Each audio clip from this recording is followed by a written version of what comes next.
Triple folding phone বাজারে এনে আইফোনকে টেক্কা দিতে চায় স্যামসাং। দক্ষিণ কোরিয়ার বিশ্বখ্যাত প্রযুক্তি প্রতিষ্ঠান স্যামসাং আজ প্রথমবারের মতো একটি triple folding special edition phone বাজারে এনেছে। বাজারে আসবে গ্যালাক্সি জি ট্রাইফোল্ড।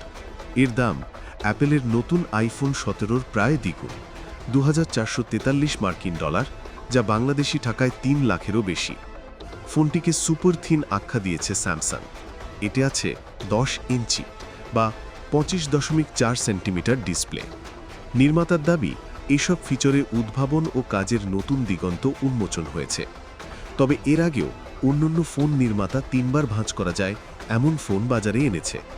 চীনের হুয়াওয়ে গত বছর একই রকম দামি তাদের ট্রিপল ফোল্ডিং ফোন বাজারে এনেছে। স্মার্টফোনের প্রতিযোগিতামূলক বাজারে টিকে থাকার জন্য নির্মাতারা নতুন নতুন ফিচার ও ডিজাইন চালুর উদ্যোগ চালিয়ে যাচ্ছেন। তারই অংশ হিসেবে নতুন এই ফোন বাজারে এনেছে স্যামসাং। ফোনটি শুধু কালো রঙের ডিজাইনে পাওয়া যাবে। এর ওজন 309 গ্রাম বা 10.9 আউন্স এবং এর সবচেয়ে চিকন অংশটির পুরুত্ব 0.2 ইঞ্চিরও কম। ফোনটিতে জেনারেটিভ এআই ফিচার থাকছে শুরু থেকেই। রিয়েল টাইমে স্ক্রিন ও ক্যামেরা শেয়ারিং করে যে কোনো সময় ইউজাররা সহায়তা পেতে পারেন। তবে স্যামসাং স্বীকার করে নিয়েছে, গ্যালাক্সি জি ট্রাইফোল্ড গণহারে বিক্রি হবে বলে তারা মনে করে না। স্যামসাং ইলেকট্রনিক্সের executive vice president Alex Lin জানান, এটি একটি বিশেষ সংস্করণের পণ্য।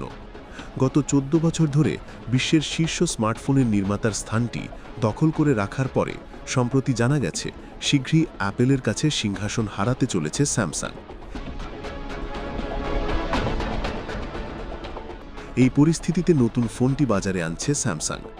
আগামী বছরই বাজারে ফোল্ডিং আইফোন আসছে এমন গুজব বাজারে বেশ প্রচলিত। 2025 সালে স্মার্টফোন বাজারে 19.4% অ্যাপেলের দখলে থাকবে বলে বিশ্লেষকরা পূর্বাভাস দিয়েছেন। স্যামসাংয়ের হাতে থাকবে 18.7%।